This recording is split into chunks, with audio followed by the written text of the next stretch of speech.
আপনি বৃন্দাবনে তীর্থ করতে যাচ্ছেন, আপনার বাসনা খুব উত্তম, আপনার ভাগ্য সুপ্রসন্ন, কিন্তু তীর্থ করতে গিয়ে যদি একটাও মিথ্যে কথা বলেন, 144 বছর পরে গোটা পৃথিবীর দেশ থেকে, সমগ্র ব্রহ্মাণ্ড থেকে প্রায় 70 কোটি ভক্তবৃন্দ যেখানে একত্রিত হলেন কুম্ভ স্নানে, 144 বছর পরে এই মহাযোগ এসেছিল, আবার 144 বছর পরে আসবে, তখন আমরা কেউ থাকবো না বাবা।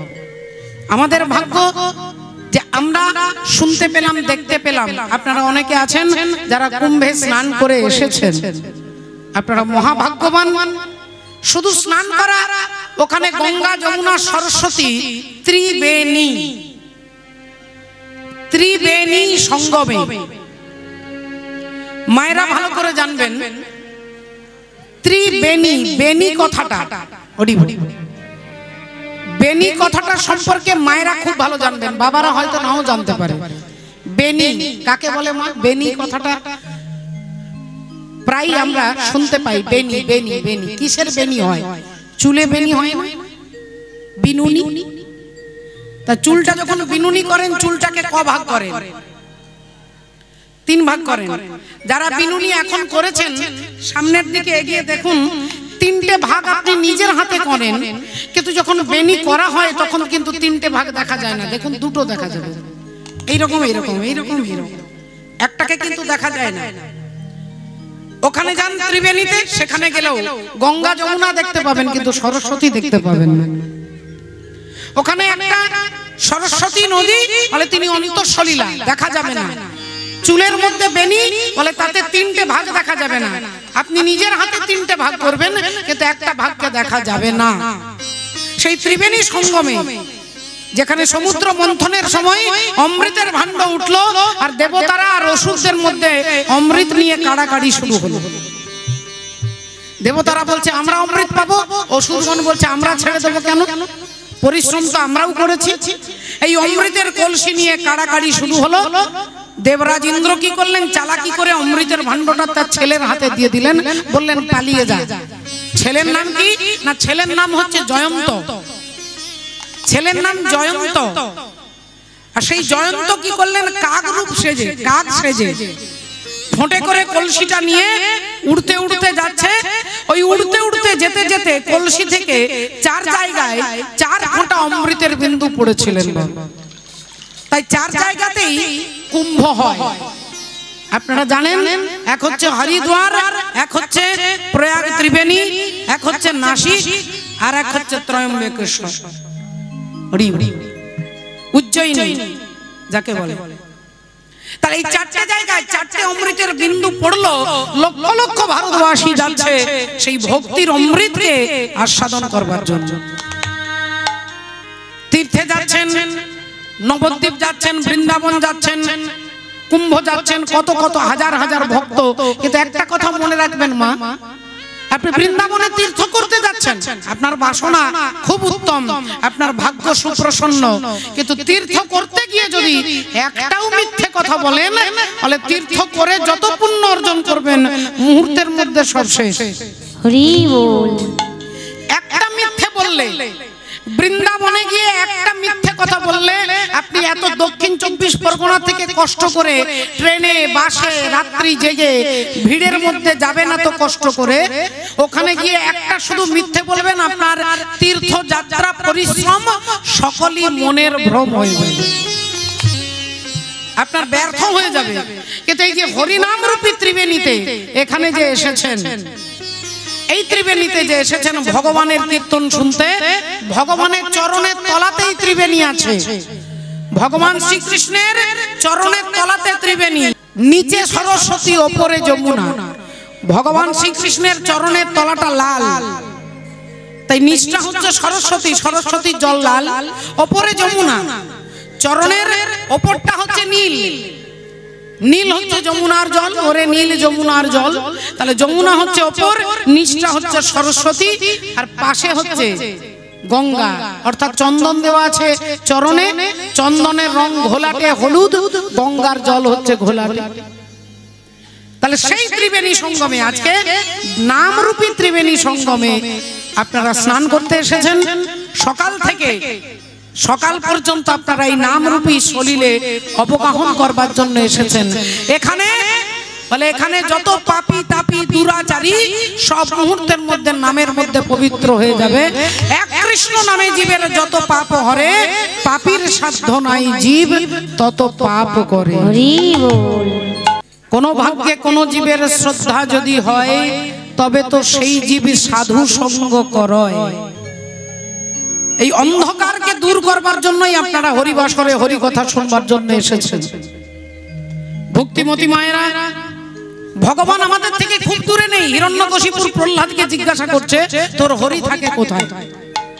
আগে আমাকে বল তোর হরি থাকে কোথায়? তোকে বারবার হরি বাঁচাচ্ছে, তোর হরি থাকে কোথায় তুই আমাকে বল। 5 বছরের ছোট ছেলে বাবার দিকে তাকিয়ে বলছেন বাবা এমন একটা জায়গা বলো যেখানে হরি নেই, এমন একটা জায়গা খুঁজে বলো যেখানে হরি নেই। অহংকারী হিরণ্যকশিপুর বললেন তাহলে কি তুই বলতে চাচ্ছিস, তুই বলতে চাইছিস যে তোর হরি সব জায়গায় আছে? বললেন হ্যাঁ বাবা। ও বাবা, তোমার সামনে পেছনে ডাইনে বামে সর্বত্র তিনি আছেন। অহংকারী হিরণ্যকশিপুর, অহংকারী ব্যক্তি যারা তারা পণ্ডিতের সঙ্গ করে না, আর পণ্ডিত তাকে হারিয়ে দেবে। তার থেকে যে বেশি জানে তার সঙ্গ করে না, তার থেকে যে কম জানে তার সঙ্গে বেশি হাঁটা চলা করে। কেন না তাকে সারাক্ষণ ডাউন করবে। এটা হচ্ছে অহংকারী ব্যক্তির লক্ষণ। হিরণ্যকশিপুর বললেন তোর হরি যদি সব জায়গায় আছে তাহলে দেখাই স্তম্ভের মধ্যে, এই স্তম্ভটার মধ্যে তোর হরিকে দেখতে পাচ্ছিস? তুই তো বললি সব জায়গায় আছে, আছে এই স্তম্ভের মধ্যে। প্রহ্লাদ বললেন হ্যাঁ বাবা আমি ওখানেও হরিকে দেখতে পাচ্ছি, ওইখানেও দেখতে পাচ্ছি। যেই বলেছে অমনি গদাটা তুলেছে, বললেন দেখ তাহলে আজ তোর হরির একদিক কি আমার একদিক। গদাটা তুলে নিয়ে যেই স্তম্ভটাকে মারলেন অমনি স্তম্ভে ভেঙে গিয়ে ভগবান নৃসিংহদেব বেরিয়ে এলেন। ভগবান বেরিয়ে এলেন কেন মা?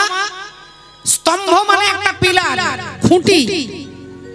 আর এই খুঁটিটা কি দিয়ে তৈরি হয়েছে? ইট আর সিমেন্ট আর বালি দিয়ে।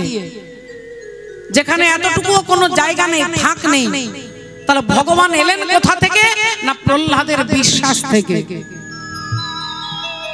বিশ্বাস থেকে। চোখের সামনে চিন্তামণি চিনতে পারলে হয়। অত্যাচারী দুরাচারী দুর্যোধন তার ভাই দুঃশাসনকে বলছে যা, পঞ্চপাণ্ডবকে পাশা খেলায় হারিয়েছি, আজকে যা দ্রৌপদীর চুলের মুঠি ধরে টানতে টানতে নিয়ে এসে তাকে কাপড়টা খুলে দিয়ে আমার এইখানে বসিয়ে দিবি, যা। দুঃশাসন ছুটলেন। মা দ্রৌপদী সেদিন ছিল মা রজস্বলা নারী, একটা কাপড় পরে বসে আছেন, চুলের মুঠিটা ধরে দুঃশাসন টানতে টানতে নিয়ে যাচ্ছে। দ্রৌপদী কান্নাকাটি করে বলছে ভাই আমি এখন রজস্বলা, আমাকে তুমি এভাবে টেনে নিয়ে যেতে পারো না। বললেন তোমার 5টা স্বামী পাশা খেলাতে হেরে গেছে, তাই দাদা তোমাকে নিয়ে যেতে বলেছে, তোমাকে বিবস্ত্র করে দাদার কোলে বসিয়ে দেবার জন্য। দ্রৌপদীকে টানতে টানতে নিয়ে আসছে, তার আত্মীয় পরিজন সবাই দাঁড়িয়ে আছে। বাবা 5 জন স্বামী দাঁড়িয়ে আছে, গুরু দ্রোণাচার্য আছে, ভীষ্মদেব আছে, সমস্ত আত্মীয়রা দাঁড়িয়ে আছে। তার মাঝখানে দুঃশাসন চুলের মুঠি ধরে টানতে টানতে এনেছে। দুর্যোধন বলছেন ওকে বিবস্ত্র করে দে। দুঃশাসন একটা করে কাপড় ধরে টান দিচ্ছে, কাপড়টা ধরে টান দিচ্ছে। দ্রৌপদী চেষ্টা করবে না তার সম্মান রক্ষা করবার জন্য? চেষ্টা করা তো অন্যায় নয়। ছুটে গেলেন প্রথমেই গুরু দ্রোণাচার্যের কাছে, আর গিয়ে বললেন আপনি এই কুলের কুলগুরু, আপনি মহান বীর, আপনি বিরাট বড় যোদ্ধা, আপনার কাছে সবাই এরা শিশু। আপনার চোখের সামনে এই বাড়ির কুলবধূকে বিবস্ত্র করতে চাইছে, আর আপনি বসে আছেন এখানে নীরব হয়ে আপনি কিছু করবেন না? আপনি পারবেন না আমার মর্যাদা রক্ষা করতে? হে গুরু দ্রোণাচার্য, আপনি আমাকে রক্ষা করতে পারবেন?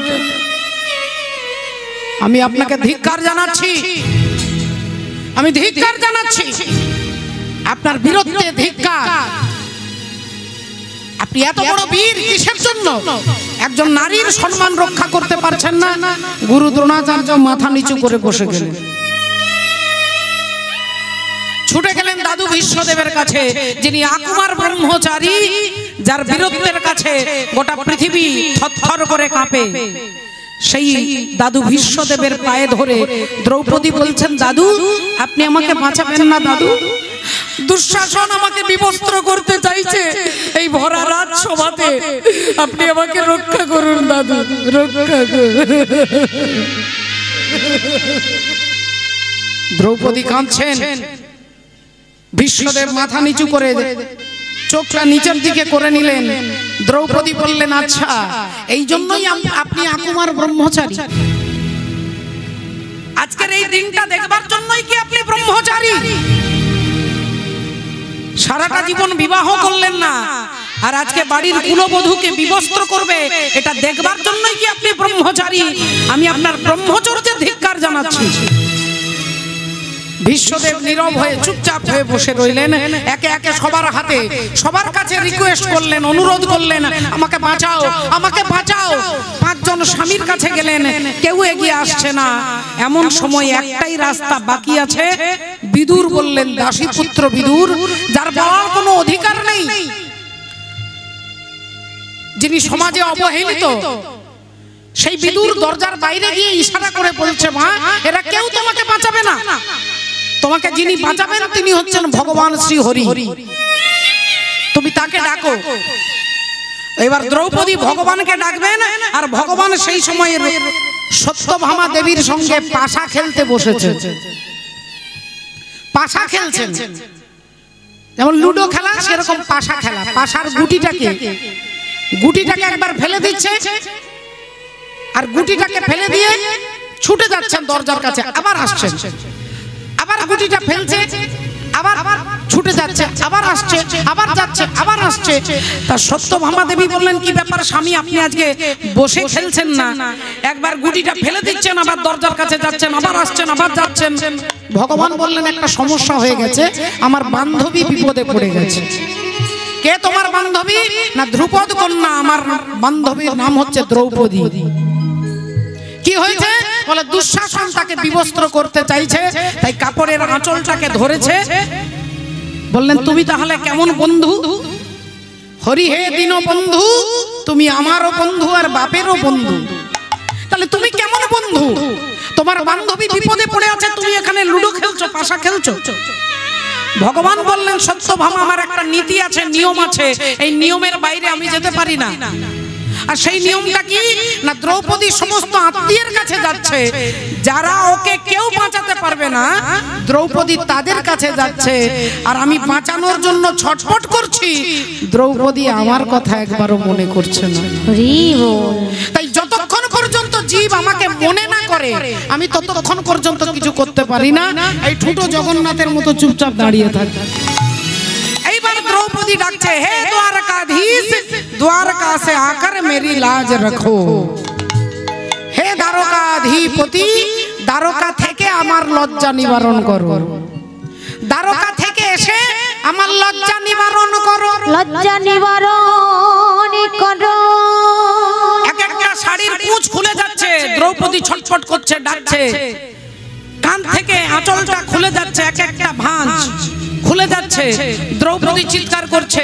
এক একটা শাড়ির কুচি খুলে যাচ্ছে, দ্রৌপদী চিৎকার করছে। আর সমস্ত কুচিগুলো খুলে আছে, এবার বাকি আছে আর একটা কুচি। আর তখনই ভগবান দ্রৌপদীকে বস্ত্র দান করছেন। এত কাপড় দিলেন যে সারা দিন টানতে টানতে টানতে টানতে কাপড়ের পাহাড় হয়ে গেল, কিন্তু কাপড় আর শেষ করতে পারছেন না দুঃশাসন। কেন? বলে কাপড়টাই ভগবান। ভগবান সেদিন ভক্তের জন্য কাপড় রূপ ধারণ করলেন, সে কাপড়টা শেষ করতে পারছেন না, টানতে টানতে অজ্ঞান হয়ে গেলেন দুঃশাসন। যত রাজসভায় যারা যারা আপনাদের মতো অনুরাগী ভক্ত ছিল ভগবানের জয়ধ্বনি দিয়ে উঠলেন, দ্বারকাধিপতি ভগবান কৃষ্ণচন্দ্র কি জয়, কৃষ্ণচন্দ্র কি জয়, কৃষ্ণচন্দ্র কি জয়। সবাই জয়ধ্বনি, সবাই উলুধ্বনি, সবাই হরিধ্বনি দিলেন। দ্রৌপদীর লজ্জা নিবারণ হয়ে গেল। পরের দিন সকালবেলায় দ্রৌপদী ভগবানের কাছে দাঁড়িয়েছে, ভগবান বসে আছেন, দ্রৌপদী ঘরে ঢুকেছেন। এসো এসো এসো দ্রৌপদী। দ্রৌপদী বললেন, কৃষ্ণ আজ আমার একটা মনে প্রশ্ন, একটা কৌতূহল নিয়ে তোমার কাছে এসেছি। কি প্রশ্ন? বলে কালকে তুমি আমাকে কাপড় দিয়েছো, এমন কাপড় দিয়েছো সারা জগৎ মনে রাখবে, ইতিহাস তৈরি হয়ে যাবে যে এত বড় কাপড় জগতে কেউ কোনোদিন দেখে নাই। কিন্তু আমার প্রশ্ন হলো, কাপড়টা দিতে তুমি এত দেরি করলে কেন? আমার এক একটা শাড়ির কুঁচ খুলে গেল, তুমি কাপড় দিলে না। এক একটা শাড়ির ভাঁজ খুলে গেল, তুমি কাপড় দিলে না। কাপড়টা কান থেকে খুলে গেল, তুমি দিলে না। কাপড়টা পিঠ থেকে সরে গেল, তুমি দিলে না। কাপড় কোমর থেকে এক একটা খুলে যাচ্ছে, তুমি দিলে না। অবশেষে শেষের সময় তুমি বস্ত্র দিলে। আমার প্রশ্ন, কাপড়টা এত দিতে দেরি করলে কেন? ভগবান সঙ্গে সঙ্গে দ্রৌপদীকে বলছেন, দেখো দ্রৌপদী, তুমি যা বলেছো আমি তাই করেছি। তুমি যা বলেছো তাই করেছি। তুমি যা বলেছো আমি তাই করেছি। তুমি যা বলেছো আমি তাই করেছি। আমি ভক্তের কথাই বাধায় আছি। যা বলেছো তাই করেছি। ভক্তের কাছে বাধায় আছি। যা বলেছো তাই করেছি। আমি ভক্তের কথাই বাধায় আছি। যা বলেছো তাই করেছি। ভক্তের কথায় বাধায় আছি। যা বলেছো তাই করেছি। ভক্তের কথায় বাধায় আছি। যা বলেছো তাই করেছি। ভক্তের কথায় বাধায় আছি। যা বলেছো তাই করেছি। ভক্তের কথায় বাধায় আছি। যা বলেছো তাই করেছি। ভগবান বলছেন, তুমি যা বলেছো আমি তাই করেছি। তোমার কথার বাইরে আমার বেরোনোর ক্ষমতা নেই। ভক্ত আমার মাতা পিতা, ভক্ত আমার গুরু, ভক্তই আমার নাম রেখেছেন বাঞ্ছা কল্পতরু। আমি নিজের নাম নিজে রাখি না, আমার ভক্তরা আমাকে নাম দেয়, আমি সেই নামটাই রাখি। তুমি যা বলেছো আমি তাই করেছি। দ্রৌপদী বললেন, আজকে এখানে অনেক বাবা মায়েরা দাঁড়িয়ে আছে, বসে আছে, তুমি সকলের সামনে বলো, আমি কি তোমাকে কালকে বলেছিলাম যে কাপড়টা দিতে তুমি একটু দেরি করবে? বললেন না। আমি কি বলেছিলাম যে একবার বলার সাথে সাথে তুমি কাপড়টা দিও না? বললেন না। তাহলে তুমি কেন বলছো আমি যা বলেছি তুমি তাই করেছো? ভগবান বললেন, দ্রৌপদী কালকে তুমি কি বলেছিলে একবার সবার সামনে আবার সেই কথাটা রিপিট করো। কালকে তুমি কি বলেছিলে? বলে আমি পরিষ্কার বলেছিলাম, হে দ্বারকাধীশ, দ্বারকা সে আকার মেরি লাজ রাখো। দ্বারকা থেকে এসে আমার লজ্জা নিবারণ করো। দ্বারকা থেকে এসে আমার লজ্জা নিবারণ করো। হে দ্বারকার রাজা, দ্বারকা থেকে এসে আমার লজ্জা নিবারণ করো। ভগবান বললেন, ওই কথাটা তুমি পয়েন্ট আউট করো। তুমি ওই যে কথাটা বললে দ্বারকা থেকে এসে লজ্জা নিবারণ করো, আমি তোমার হস্তিনাপুরেই দাঁড়িয়েছিলাম। তোমার যখনই কাপড়টা ধরে দুঃশাসন টান দিয়েছে, আমি তখনই কাপড়টা দিতে যাচ্ছিলাম, কিন্তু তুমি বারবার একটাই কথা বলছো, দ্বারকা থেকে এসে লজ্জা নিবারণ করো, দ্বারকা থেকে এসে লজ্জা নিবারণ করো। আমি ভাবলাম তাহলে হস্তিনাপুর থেকে দাঁড়িয়ে ডাইরেক্ট কাপড় দিলে তুমি নেবে না, তাই কাপড়টা নিয়ে ছুটলাম দ্বারকা, আবার দ্বারকা থেকে হস্তিনাপুর, এই যেতে আর আসতে এর মধ্যে তোমার 16 বার বলা হয়ে গেছে। তুমি যদি মনে করো যে আমি শুধু বৃন্দাবনে থাকি, তাহলে দক্ষিণ 24 পরগনা আসতে আমার একটু দেরি হবে। আমি ট্রেনে চড়বো, মথুরা স্টেশন যাব, হাওড়া স্টেশনে নামবো, তারপরে বাসে করে আসবো, আমার দেরি লাগবে। আর তুমি যদি ভাবো যে তিনি সর্বত্র আছে, ওই প্রহ্লাদের মতো দৃঢ় প্রতিজ্ঞ, বললেন এই স্তম্ভটার মধ্যেও আছে, ওই স্তম্ভের ভেতর থেকে থেকে ভগবান বেরিয়ে আসছে। তাই তোমার বিশ্বাস, যদি তুমি ভাবো আমি শুধু ঠাকুর ঘরে থাকি, তাহলে আমি ঠাকুর ঘরেই থাকবো, আমি রান্না ঘরে যাব না। আর যদি তুমি ভাবো তিনি সর্বত্র আছেন, তাহলে তুরন্ত তুমি যখন ডাকবে আমাকে তখনই সেখানে গিয়ে দাঁড়াতে হবে। তাহলে তোমার ভাব যেমন আমার, তোমার লাভ তেমন হবে। ভক্তিমতী মায়েরা এই কারণে বলছেন রাধে রাধে।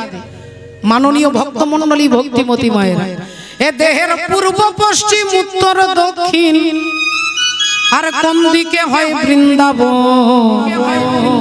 আমি তত্ত্ব কথা শুনবো বলে মনে আকিঞ্চন।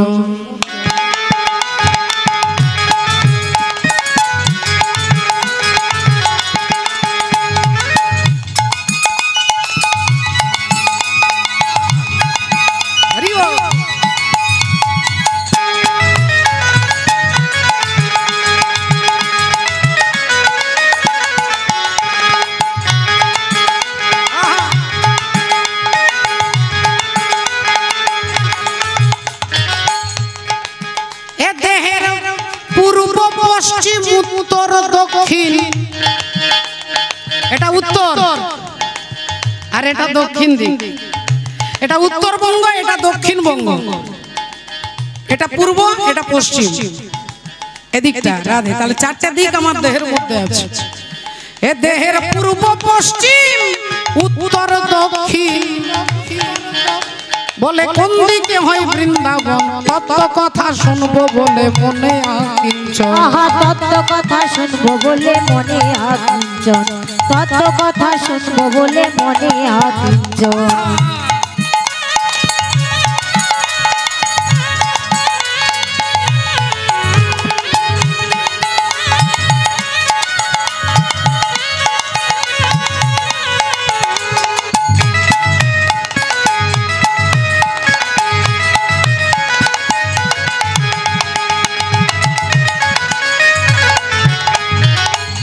বলছে মা গো দেখো, বৃন্দাবন কত ক্রোশের বৃন্দাবন হয় মা?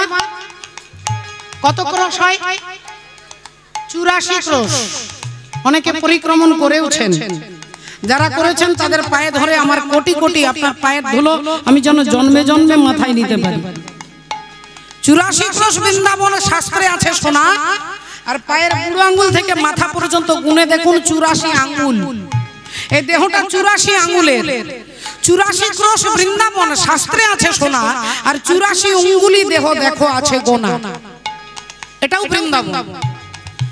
বলে কোন দিকে হয় মধুর বৃন্দাবন।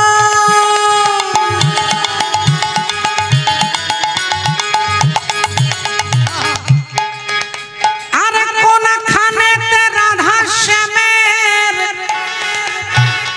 হয় গো বিচরণ। কোনখানেতে রাধা শ্যামের হয় গো বিচরণ। কোনখানেতে রাধা শ্যামের হয় গো বিচরণ। বলি কোথায় হয় রাসস্থলী। ও গো কোথায় হয় রাসস্থলী। বলে কোনখানেতে হয় গো রাসস্থলী। রাস কোথায় হয়? পঞ্চক্রোশ। 5 ক্রোশ জায়গায় গোবিন্দের রাধা গোবিন্দের রাস। বলি কোথায় হয় রাসস্থলী। আর কোথায় হয় মধুর বৃন্দাবন। আমি তত্ত্ব কথা শুনবো বলে মনে আকিঞ্চন। তত্ত্ব কথা শুনবো বলে মনে আকিঞ্চন। দেহের পূর্ব পশ্চিম, ও দেহের পূর্ব পশ্চিম উত্তর দক্ষিণ। পূর্ব পশ্চিম উত্তর দক্ষিণ। আর কোনখানেতে বৃন্দাবন। তত্ত্ব কথা শুনবো বলে মনে আকিঞ্চন। তত্ত্ব কথা শুনবো বলে মনে আকিঞ্চন। তত্ত্ব কথা শুনবো বলে মনে আকিঞ্চন। তত্ত্ব কথা শুনবো বলে মনে আকিঞ্চন। তত্ত্ব কথা শুনবো বলে মনে আকিঞ্চন। তত্ত্ব কথা শুনবো বলে মনে আকিঞ্চন। মাননীয় ভক্তমণ্ডলী ভক্তিমতী মায়েরা, সেই ভগবান এলেন ভক্তকে ধরা দেবার জন্য। ভক্তের ধরা দিতে স্বয়ং ভগবান এই ধরা ধামে অবতীর্ণ হলেন। অর্জুনকে বলছেন সর্বধর্ম পরিত্যাজ্যং মামেকং শরণং ব্রজ অহং ত্বং সর্ব পাপেভ্যো মোক্ষয়িষ্যামি মা শুচ। একমাত্র আমাকে ধরো, একেই বলে ধর্ম। ধর্ম কাকে বলে? বলে আগে ধরো মোরে, পরে ধরো মোরে। আগে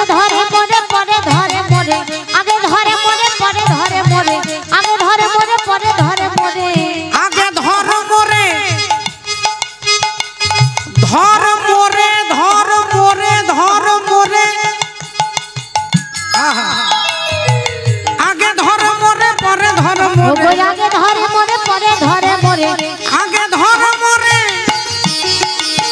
ধর মোরে ও গো আগে ধরে মোরে পরে ধরে মোরে আগে ধরে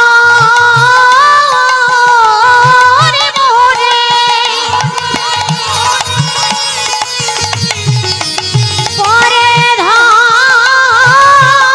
মোরে আগে ধরে মোরে পরে ধরে মোরে আগে ধর মোরে পরে ধর মোরে আগে ধরে মোরে পরে ধরে মোরে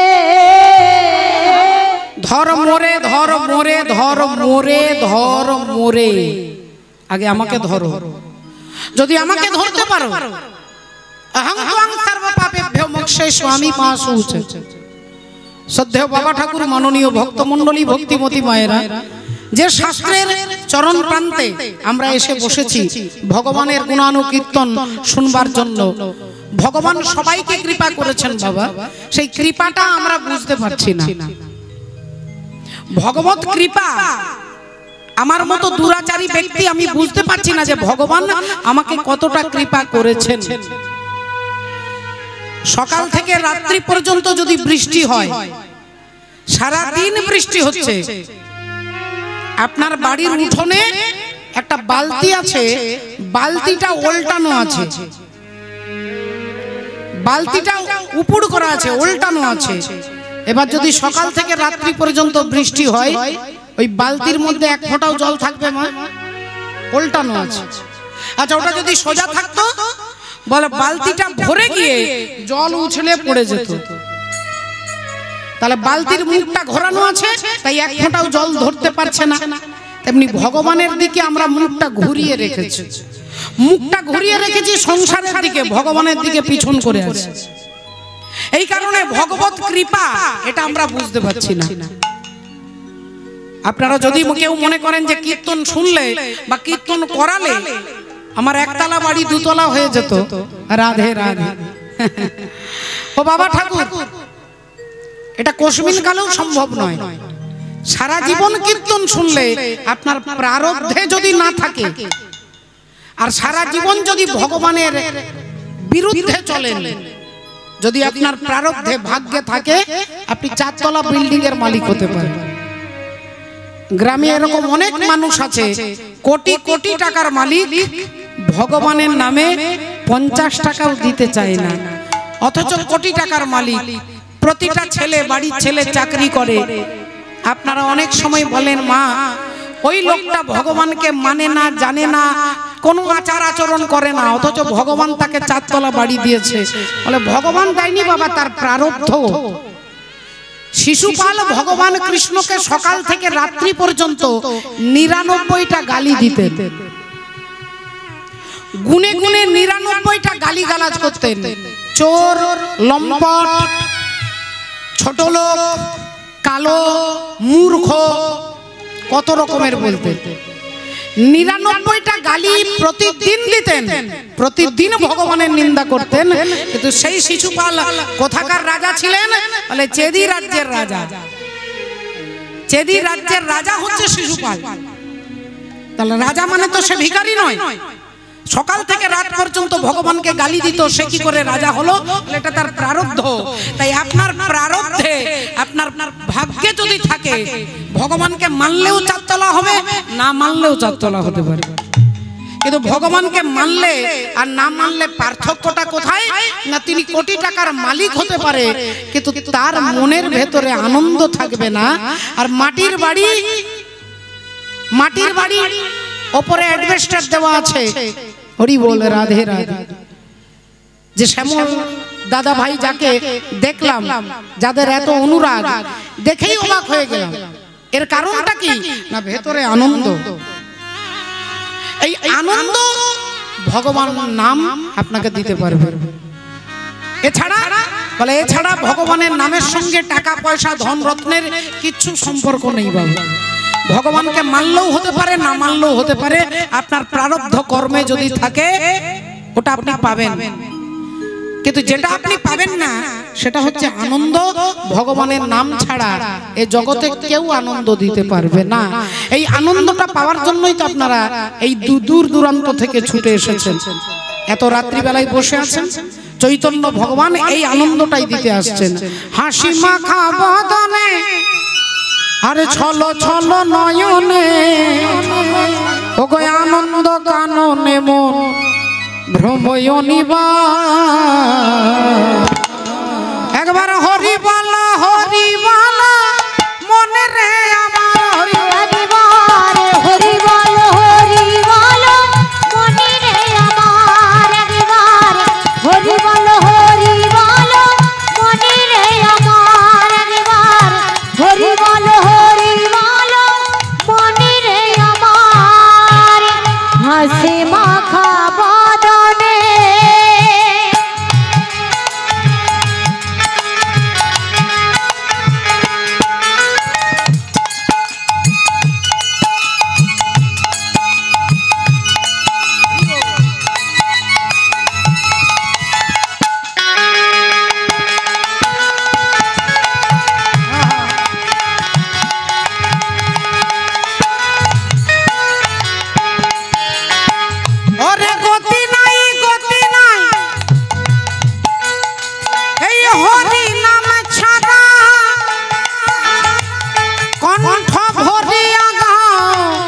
হয়ে আত্মহার।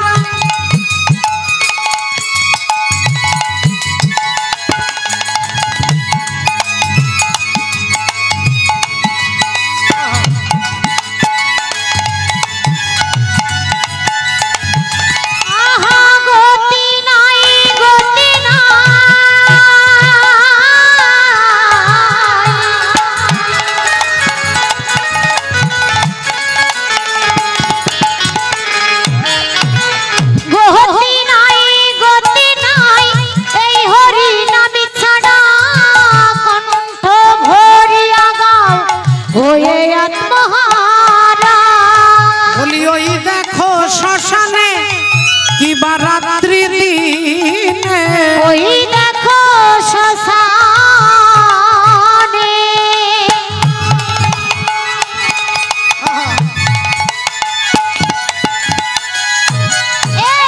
ওই দেখো শ্মশানে দিবারাত্রি দিনে।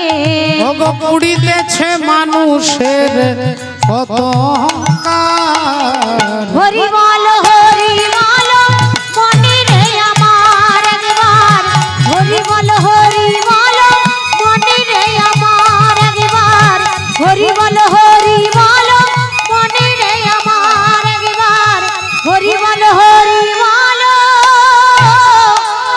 মনে রে আমার। হরিবল ঠাকুর হরিবল বলাতে এলেন, বৈষ্ণব পদকর্তা কলম দিচ্ছেন। এ তিন ভুবন আনন্দে ভরিল, এ তিন ভুবন আনন্দে ভরিল, উঠিল মঙ্গল স্বর। এ তিন ভুবন আনন্দে ভরিল, উঠিল মঙ্গল স্বর। কহে প্রেমানন্দে এমন গৌরাঙ্গে রতি না জনমিল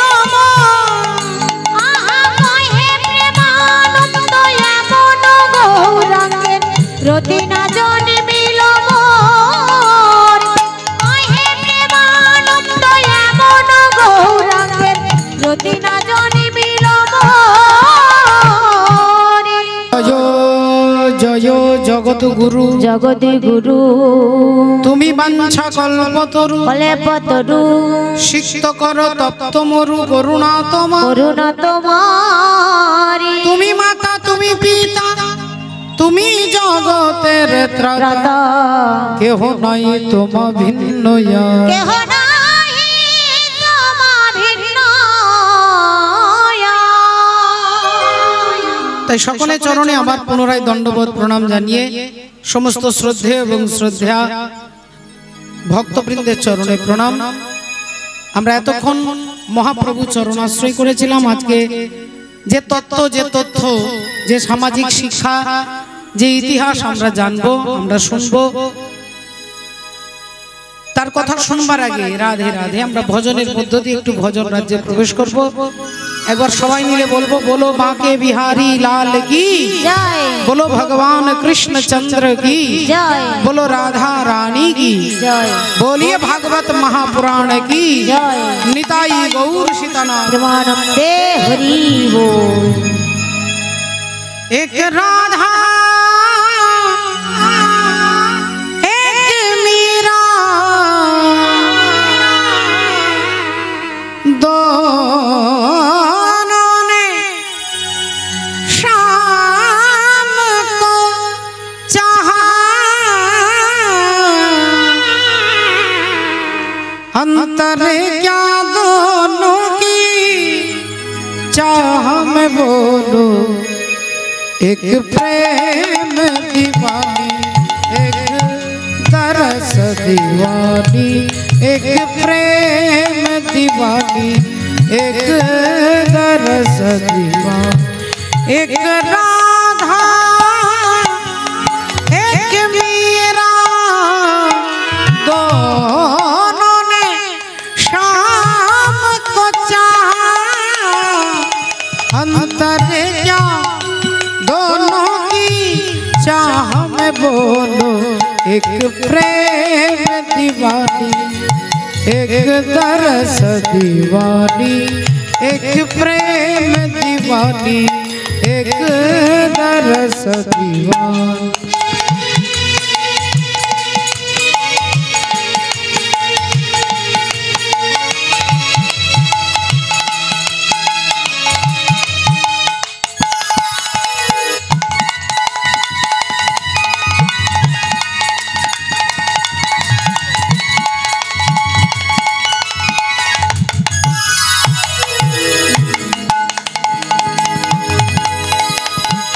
मीरा के प्रभु गिरधर नागर और राधा के मन मोहन, सगम पदा पधम परे मग गर सनि धरे रे गम गम पम पदा पदा सनि सरे।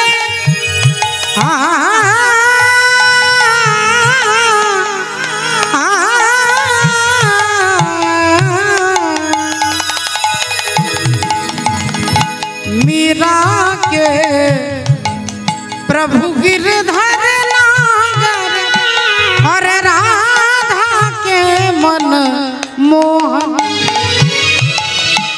राधा नित श्रृंगार करे और मीरा बन गए जोगन, एक रानी एक